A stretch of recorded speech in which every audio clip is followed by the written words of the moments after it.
Oke, assalamualaikum warahmatullahi wabarakatuh.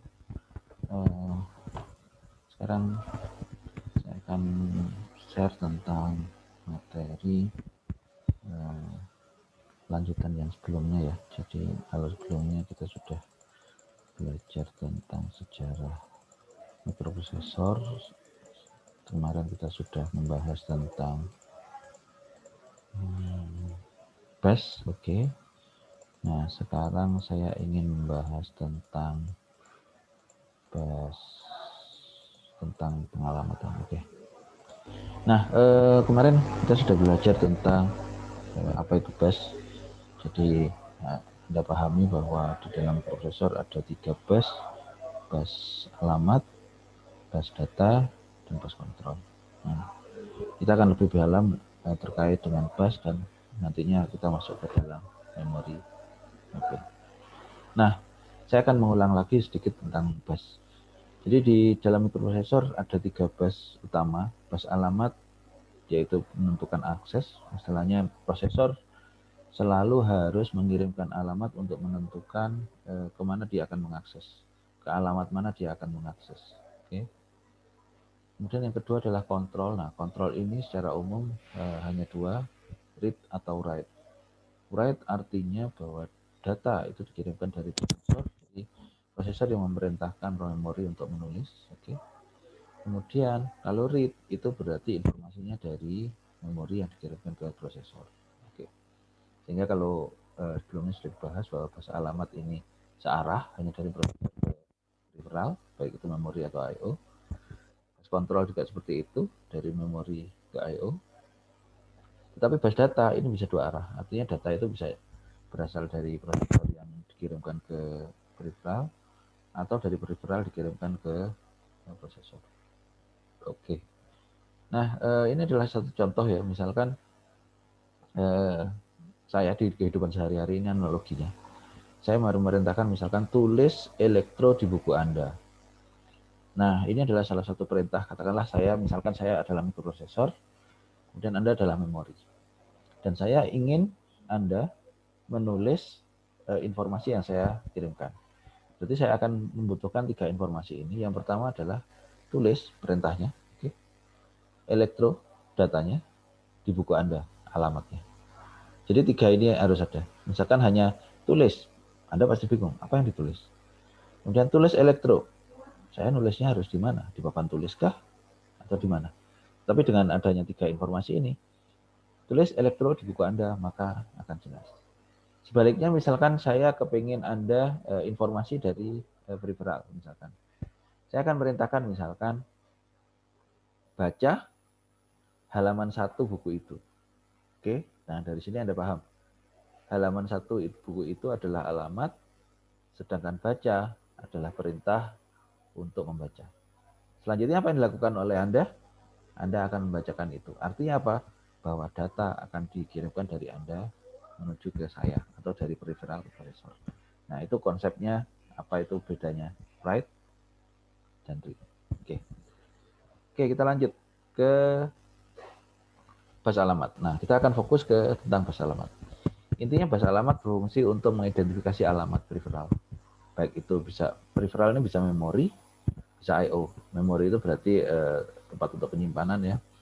Bisa RAM, bisa ROM, bisa storage dan sebagainya. Atau I/O. I/O itu bisa berupa audio, USB dan lain sebagainya. Jadi jika prosesor akan menghubungi suatu perangkat, maka yang dikirimkan dulu adalah alamatnya dulu. Jadi stepnya untuk prosesor itu tidak seperti tadi ya. Jadi yang pertama dikirimkan adalah alamat, kemudian kalau menulis berarti data, baru perintah read atau write ya. Tapi kalau misalkan untuk membaca berarti alamatnya dulu, baru perintah read. Oke.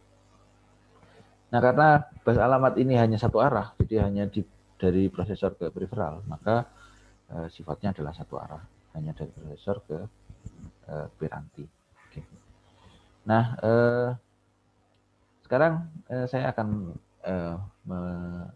menginformasikan tentang memori. Apa itu memori? Nah, prinsipnya bahwa memori bisa kita anggap bahwa adalah suatu laci, gitu ya.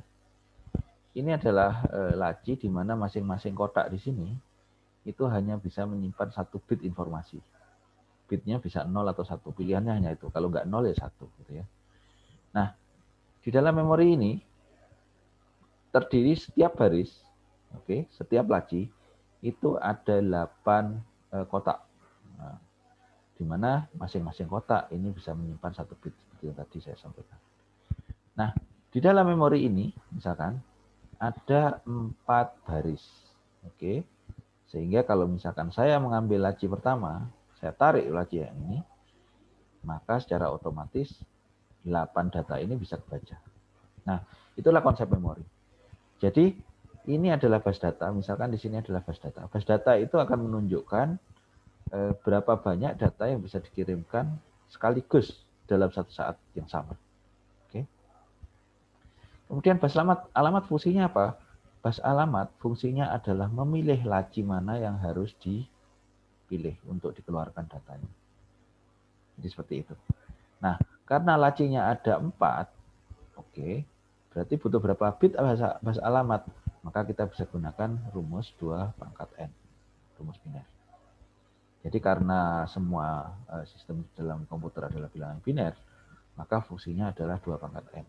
Nah, karena di sini ada 4 laci, ada 4 baris, maka kita butuh 2 bit.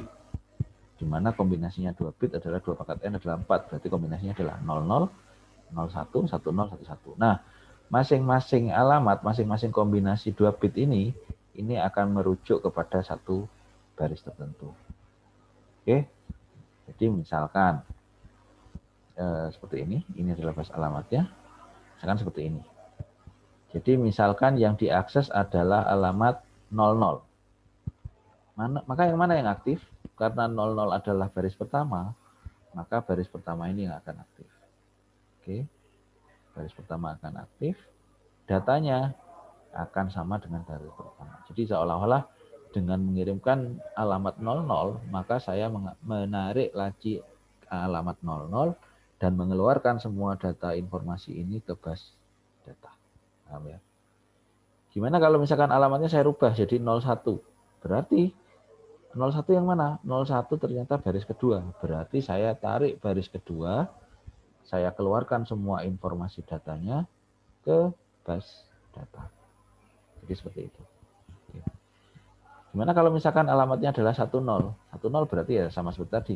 10 merujuk kepada satu baris laci tertentu.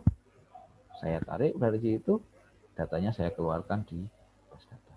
Sehingga bus data ini akan sangat tergantung pada laci mana yang akan dikeluarkan informasinya.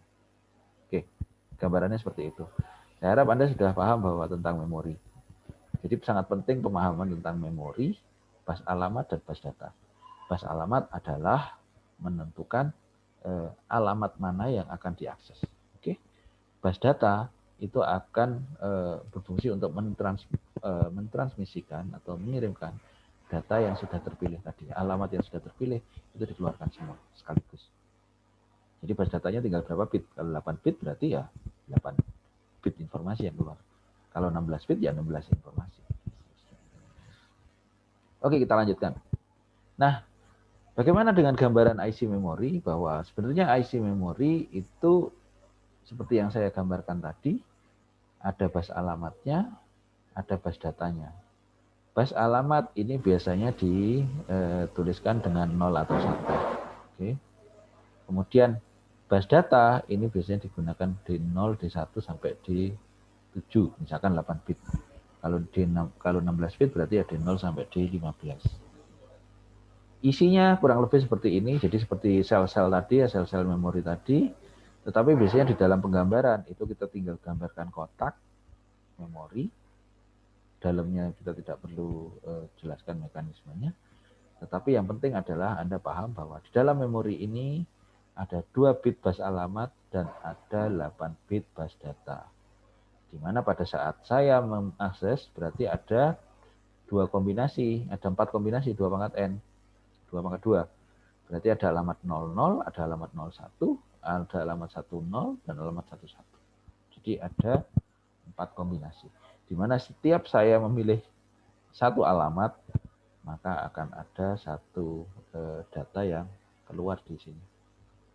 Atau misalkan penulisan berarti ya pada saat saya menulis satu alamat maka datanya akan dapat dari mikroprosesor untuk ditaruh di sini. Tetapi intinya in atau out, yang penting sekarang konsep pemahaman tentang memori. Nah, dengan gambaran yang sama, jadi kalau misalkan saya punya 4 bit bus alamat, oke, katakanlah bus alamatnya ada 4. Berarti ada berapa laci? Gambarannya seperti laci. Berarti ada 2 pangkat 6, berarti ada 16 laci. 16 laci dengan terendah adalah 0000 seperti di sini. Yang tertinggi adalah 1111. Oke. Jadi yang paling tinggi 1111, terendah adalah 0000. Nah, itu adalah konsepnya. Sehingga saya harap Anda sudah nggak bingung kalau misalkan gambarannya saya seperti ini, misalkan alamat 000 yang diakses mana? Ya udah otomatis paling rendah. Kalau satu semua yang mana? Karena ini 4 bit, berarti alamatnya ada 16, berarti yang paling atas kalau 111. Oke. Itu bagaimana untuk mengaksesnya. Oke. Nah, oke, saya lanjutkan lagi. Misalkan gini, suatu mikroprosesor memiliki 8 jalur bus alamat. Berapa yang bisa diakses? Berarti 2 pangkat 8, berarti 256. Atau kalau misalkan punya 10 jalur bus alamat, berarti berapa yang bisa kapasitas yang bisa dialamati? Ya 2 pangkat 10. Dan seterusnya. Tinggal 2 pangkat n. Nah, sekarang kita bicara memori. Bagaimana dengan kapasitas memori? Biasanya kapasitas memori adalah jumlah baris kali jumlah kolom. Jadi kalau misalkan tadi ada 2 bit, kemudian ada 8 bit bus alamat, berarti kapasitasnya tinggal kita kalikan. Oke. Berarti misalkan seperti ini. Suatu memori punya 8 jalur bus alamat dan 8 jalur bus data. Bus alamatnya 8. Berarti jumlah lacinya berapa? 2 pangkat 8. 256. Oke. Nah, sekarang pertanyaannya, satu laci itu ada berapa bit? Karena satu laci ada 8 bit, maka 2 pangkat 8. Karena satu laci ada 8 bit, maka satu garis laci adalah 1 byte. Sehingga kapasitasnya adalah 256 byte. Atau kalau misalkan Anda kalikan 8 bit ya 2048. Oke. Nah, ada beberapa jenis IC memori, saya rasa Anda bisa pahami ada berbagai macam, ada RAM, ada ROM, dan seterusnya. Oke, saya akan lanjutkan. Ini adalah tipe memori, ada 62, 27, dan seterusnya. Nah, sekarang kita masuk ke hal yang sangat-sangat penting, yaitu pemetaan memori. Pemetaan memori prinsipnya adalah suatu teknik yang digunakan untuk menghubungkan prosesor dengan memori. Oke, sehingga sistem prosesor dapat mengakses apa yang di memori tanpa tulang. Nah, contohnya seperti ini gambaran hubungannya. Katakanlah prosesor ini punya bus alamat 4 bit. Berarti sudah kita ketahui, berarti prosesor ini dia bisa mengalami sebanyak 2 pangkat 4, berarti 16 alamat. Berarti prosesor sendiri dia bisa mengalokasikan, bisa mengakses mulai 0000 sampai 1111. Oke. Jadi maksimumnya adalah tadi ada 16. Berarti ada 16 baris yang bisa dialokasikan. Tapi kalau misalkan saya hubungkan dengan memori, katakanlah memorinya 2 bit, berarti memori alamatnya 2 pangkat 2. Berarti 4 bit alamat. Oke. Berarti ada mulai 0000 sampai 11 karena hanya 2 bit. Nah, berarti bagaimana komunikasinya? Kita bisa lihat kalau prosesor 0000 sampai 1111 4 bit, si memori itu hanya 2 bit, sehingga yang bisa kalau misalkan memori ini kita sambungkan dengan prosesor ini kita sambungkan dengan memori, maka dia hanya bisa mengalokasikan 4 alamat saja di memori tersebut. Berarti mulai alamat 0000 sampai 0011 karena hanya 2 bit yang di memori. Jadi kalau misalkan menghubungkannya gimana? Ya, di sini kita tahu prosesor ini kapasitasnya seperti ini, mulai 000 sampai 111. Memori kapasitasnya hanya 00 sampai 11. Jadi kita hubungkan seperti ini. Sehingga pada saat mengakses 0000, dia akan mengakses 00-nya si memori ini. Kalau aksesnya adalah 11, dia akan mengakses 11-nya memori ini. Oke. Nah, bagaimana dengan kondisi seperti ini? Nah, sisanya dipakai untuk apa? Sisanya inilah yang akan dihubungkan ke yang kita sebut dengan address decoder. Address decoder di sini berfungsi untuk mengaktifkan IC yang mana, IC memori yang mana yang akan aktif. Jadi tentu saja kalau misalkan Anda lihat seperti ini, tentu saja satu memori kurang, satu memori hanya bisa menghandle 4 alamat saja, sehingga padahal prosesor dia punya 4 bit gitu ya. Dia punya 16 alamat, sedangkan memorinya hanya punya 4 alamat. Harusnya saya bisa masang dong 4 alamat memori di sini gitu. Nah, itulah fungsinya address decoder, sehingga pin yang lain itu akan dihubungkan ke address decoder. Output address decoder inilah yang digunakan untuk mengaktifkan chip yang dipilih. Jadi ada sebuah pin yang namanya chip select yang digunakan untuk mengaktifkan sebuah IC memori. Jadi contohnya seperti ini. Bagaimana saya bisa mengaktifkan IC ini? Maka maka pin-pin yang tidak terhubung secara langsung ke memori ini harus dimasukkan sebuah rangkaian address decoder. Oke. Address decoder ini harus didesain sedemikian rupa, isinya adalah bus logic, gerbang logika, sehingga outputnya harus selalu 0 pada saat prosesor menunjuk alamat yang diinginkan. Contohnya, prosesor ingin agar alamat 0000 ini ada di alamat tertendah IC ini. Gimana caranya? Berarti kalau alamatnya menuju 000, kita lihat di sini. Berarti A0 sampai A4 itu semua isinya adalah 0000. Oke. A0 A1 ini direct terkoneksi ke memori 00. Tetapi A2 dan A3 ini terhubung ke address decoder. Nah, kalau kita gunakan katakanlah contohnya paling sederhana, address decodernya saya pakai OR deh gitu ya. Kita semua paham konsepnya OR. OR hanya akan berlogika 0 apabila apa? Apabila semua inputnya adalah 0. Sehingga pada saat di sini 00, maka di sini outputnya juga 0. Karena di sini 0, maka IC ini aktif. Jadi CS di sini ada garis atas, di atasnya ada garis C atasnya. Ini yang menandakan bahwa IC ini aktif low. Artinya apa? Dia akan aktif apabila mendapat input logika rendah atau 0. Oke. Sehingga pada saat di sini 00, maka di sini akan aktif. Gimana kalau misalkan ya, yang diakses adalah alamat 1000, gimana aksesnya? Mungkin kalau kita melihat hanya dari sisi 01-nya saja, sama-sama 00, sama-sama merujuk kepada alamat yang terendah. Tetapi pertanyaannya, bagaimana dengan kondisi A2 dan A3? Kalau 1000 berarti A2 dan A3 dan A2 itu logikanya adalah 10. Kalau masuk ke gerbang OR 10, maka outputnya adalah 1. 1 pada saat chip select, maka dia tidak memenuhi sehingga tidak aktif. Sehingga meski pada saat mengakses 1000 IC ini tidak aktif, meskipun A0 dan A1-nya itu merujuk ke alamat yang benar. Tetapi karena IC yang tidak aktif, maka datanya tidak akan bisa dituliskan atau dibacakan oleh memori. Gimana kalau misalkan yang diakses adalah 0011? Nah, karena depannya 00, maka IC ini akan tetap aktif. Sehingga karena ini aktif, maka kita lihat yang A0 dan A1. Karena A0 dan A1 ini merujuk kepada alamat yang tertinggi di memori ini, maka dia akan merefer kepada alamat tertinggi. Demikianlah mekanismenya. Oke. Nah, sekarang bagaimana dengan pemetaannya? Gimana kalau misalkan kita menghubungkan lebih dari satu IC?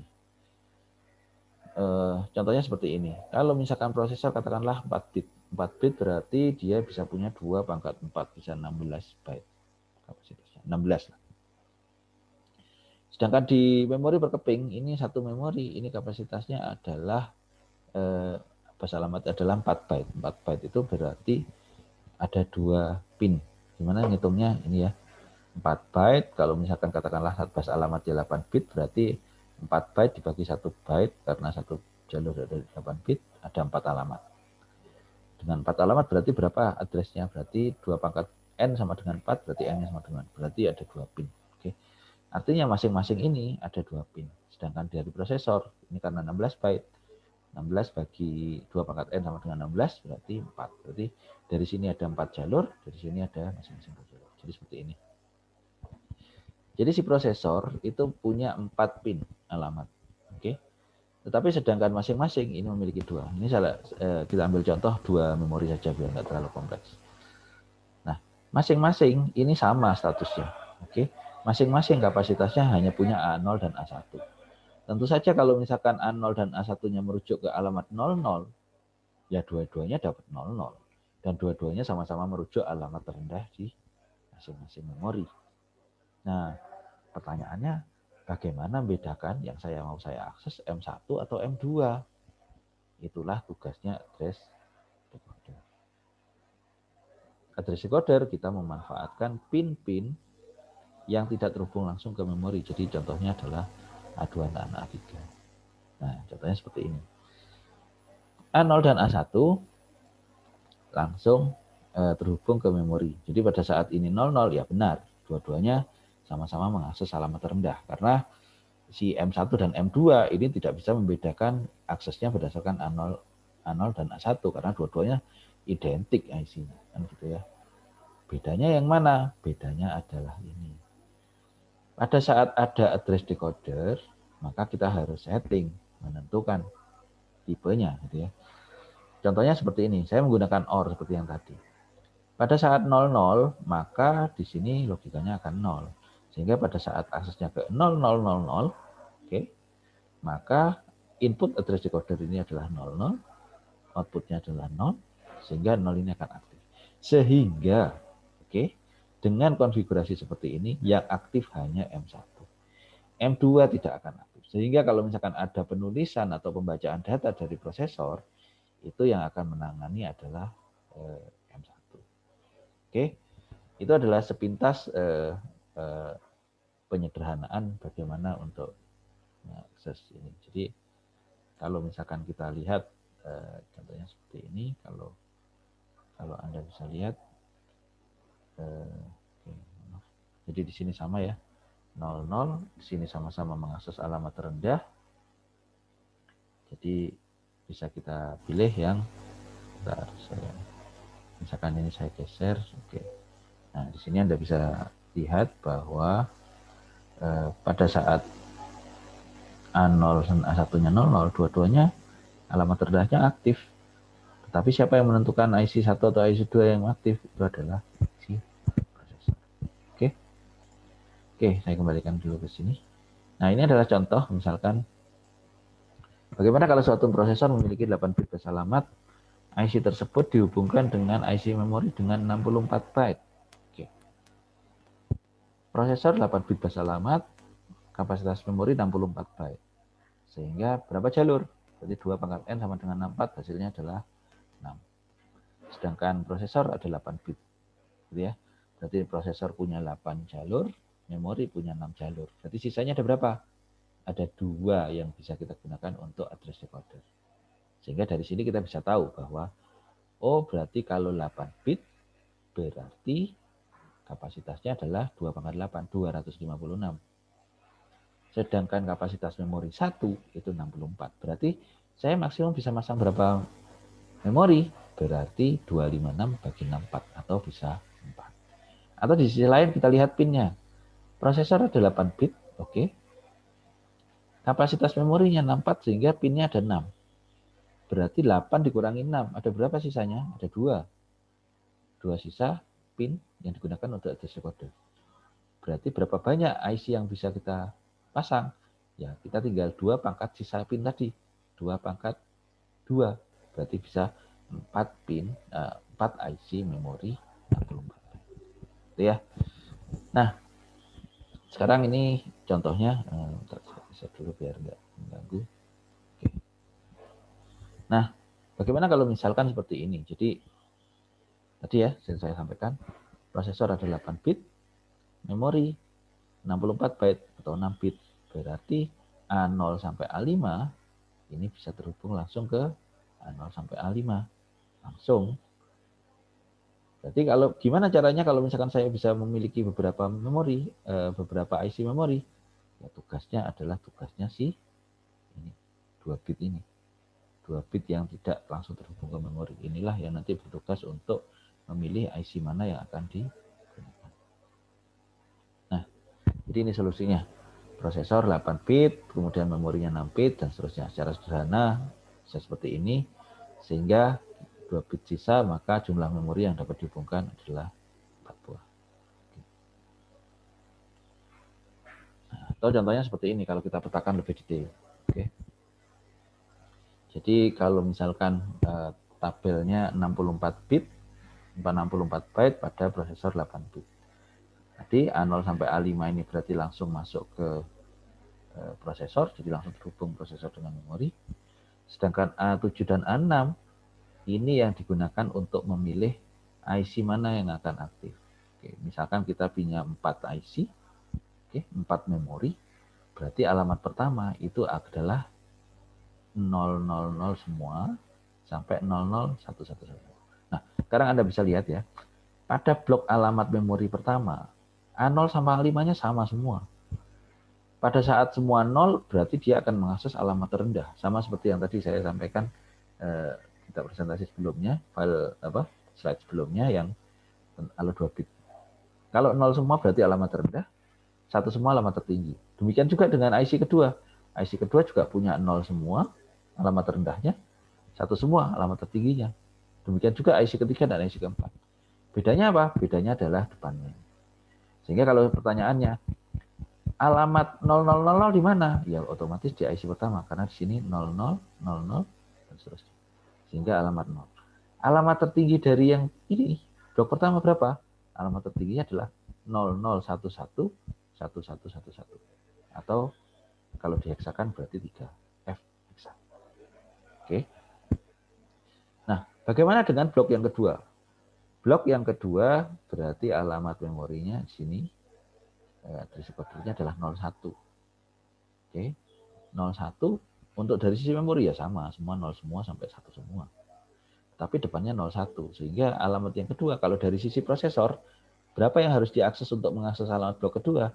Ya berarti alamat 40 sampai 7. Paham ya? Kalau alamat ketiga ya berarti 80 sampai BF. Blok keempat berarti C0 sampai FF. Sehingga dari sisi prosesor kalau saya mau mengakses alamat pertama, memori pertama ya berarti kapasitas aksesnya harus 000 ya, 00 sampai 3F. Kalau alamat memori kedua berarti 40 sampai 4 dan seterusnya. Jadi dari tabel itu bisa dilihat bahwa bedanya itu adalah di address decoder. Jadi ada pin yang tidak digunakan. Nah, pada IC memori terdapat pin yang digunakan untuk mengaktifkan IC. Sama seperti yang pernah saya sampaikan, yaitu chip select atau output enable. Jadi beberapa IC menggunakan istilah chip select, beberapa IC menggunakan output enable, tapi fungsinya sama. Pada saat itu diaktifkan, berarti IC itu akan aktif. Oke. Nah, address decoder seperti ini. Jadi kalau misalkan tadi A0 sampai A5 itu langsung masuk ke sini, sisanya masuk ke address decoder. Address decoder inilah yang akan menentukan kapan si sebuah IC akan aktif. Contohnya seperti ini. Kalau kita meletakkan memori pada alamat 00, oke, maka address dirancang harus dirancang. Apabila A6 dan A7 nilainya 00, maka chip selectnya harus nilainya aktif. Oke. Atau chip selectnya aktif atau logikanya 0. Jadi seperti tabel ini.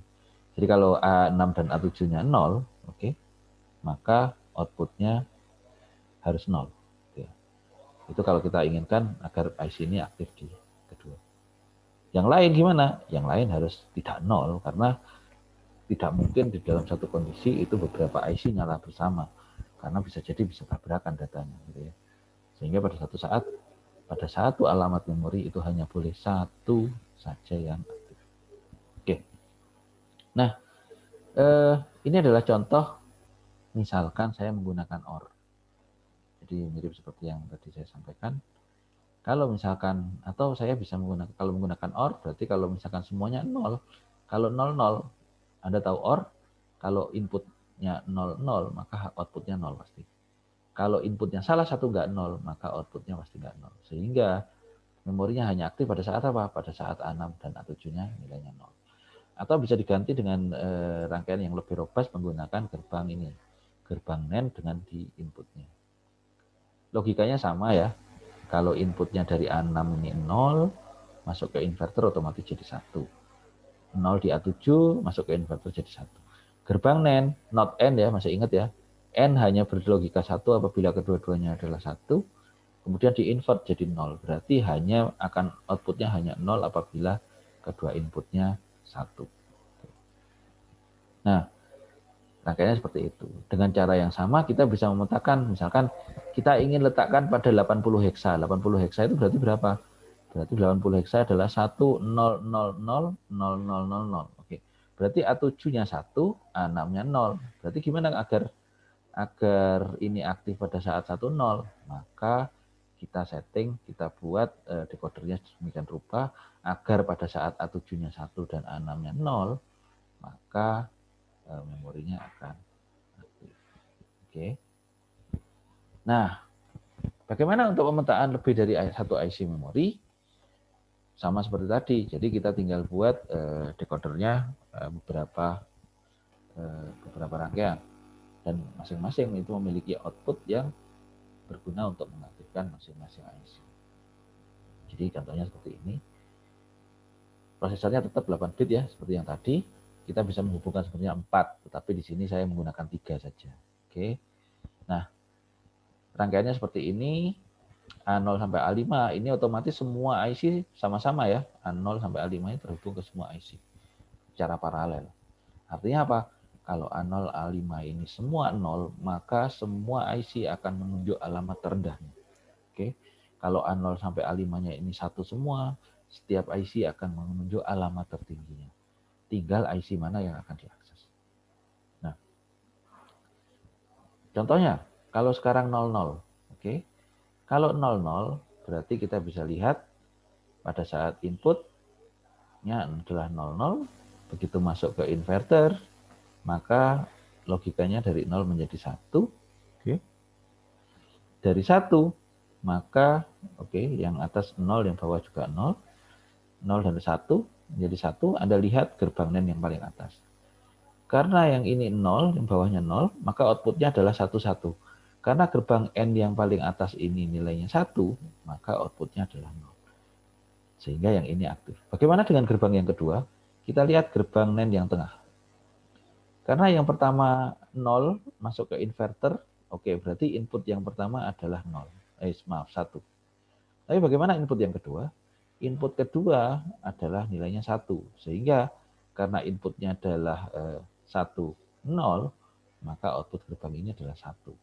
Sehingga memori yang kedua, yang di 80 heksa, dia tidak aktif. Demikian juga memori yang ketiga. Karena memori yang kedua dan ketiga, ini chip select-nya logikanya 1, tidak 0. Nah, bagaimana kalau misalkan saya mengakses yang 1, 0? Ternyata tidak ada sama sekali output dari decoder ini yang logikanya 0, berarti tidak ada yang mengakses alamat ini. Tapi bagaimana kalau misalkan 01, maka 01 ternyata yang NAND pertama itu logikanya adalah 1, NAND kedua logikanya 0, NAND ketiga logikanya 1. Sehingga bisa kita simpulkan bahwa yang aktif adalah yang tengah saja. Yang pertama dan yang ketiga tidak aktif. Oke. Kalau 1-1 berarti yang ketiga yang aktif. Oke. Jadi itu yang contohnya. Oke. Nah, untuk tugas Anda adalah dengan cara yang sama, cobalah Anda buat address decoder untuk mikroprosesor dengan 16 bit bus alamat dan coba petakan memori sebesar 8 KB pada alamat 0000 dan 8 KB pada alamat 4000 heksa. Berarti Anda harus tahu, misalkan 16 bit bus alamat, 8 KB ini berarti berapa pin, gitu ya. Anda harus tahu berapa address decodernya, sehingga Anda tinggal membuat sisanya ini agar pada saat dia 000 itu lari ke memori tertentu, pada saat 4000 heksa itu lari ke memori tertentu. Oke. Jadi contohnya seperti ini, memori 8 KB berarti 2 pangkat 13, berarti ada 13 jalur. kapasitasnya tadi 16 jalur, kapasitas alamatnya adalah 16 bit, berarti sedangkan memorinya 13 bit, berarti ada 3 jalur. Oke. Nah, tinggal 3 jalur ini yang akan digunakan. Misalkan untuk 4000 hexa, 4000 Anda harus paham. 4000 ini berarti binernya berapa? Untuk 4 yang pertama berarti 0100. Oke. Berarti untuk 3 bit tertinggi adalah 010. Seperti ini. Berarti bagaimana 010 itu bisa mengakses ke sini. Nah, dari sini kita bisa tahu bahwa oh berarti kalau 4000 hexa berarti address decodernya harus 010. Belakangnya ini pasti sama semua untuk semua IC itu ya. Sehingga nanti tinggal Anda membuat rangkaian decoder untuk dengan inputnya ini 010, bagaimana rangkaiannya agar outputnya adalah 0. Output address decoder itu yang terhubung ke chip selectnya memori. Oke. Nah, itu tugasnya adalah Anda menggambar rangkaiannya. Oke. Nah, ini latihannya yang pertama adalah Anda buat rangkaian microprocessor memori. Jadi yang tadi juga silakan Anda gambarkan. Kedua ini bisa kita gambarkan misalkan prosesor itu 16 bit, memori tersebut dipasang 3 buah memori, kapasitasnya 4 kilo, alamatnya adalah 0000, 0200, dan E000. Oke. Jadi ada 3 ini. Nah, silahkan dicoba bagaimana Anda letakkan. Kemudian yang kedua adalah, nah ini case. Jadi misalkan gini, Anda punya komputer, oke, Anda punya 3 memori yang ukurannya berbeda nih. Gitu ya. Misalkan Anda punya memori 1 GB, 2 GB, dan 4 GB. Kira-kira mana yang paling bagus? Saya pasang yang tinggi dulu, 4 GB, 2 GB, 1 GB, atau kebalik, 1 GB, 2 GB, 4 GB. Nah, nanti setelah Anda mengerjakan soal ini, Anda akan paham. Jadi, soalnya adalah buatlah rangkaian microprosesor memori untuk microprosesor dengan 16 bit masa alamat. Oke. Pada prosesor tersebut dipasang 3 memori, yaitu 4 kilo, 8 kilo, 16 kilo. Jadi saya rasa nanti Anda bisa cari 4 kilo ini berapa pin bus alamatnya, 8 kilo berapa pin bus alamatnya, dan 16 kilo berapa pin bus alamatnya. Oke, jadi itu nanti yang silahkan Anda kerjakan tugasnya dan dikumpulkan di LM. Nanti untuk UTS juga materinya kurang lebih sama seperti ini. Oke, itu yang bisa saya sampaikan sampai saat ini. Kalau mohon maaf kalau misalkan ada kesalahan, kalau misalkan ada pertanyaan-pertanyaan, silahkan Anda bisa kontak ke saya atau ditanyakan di grup. Oke, makasih. Assalamualaikum warahmatullahi wabarakatuh.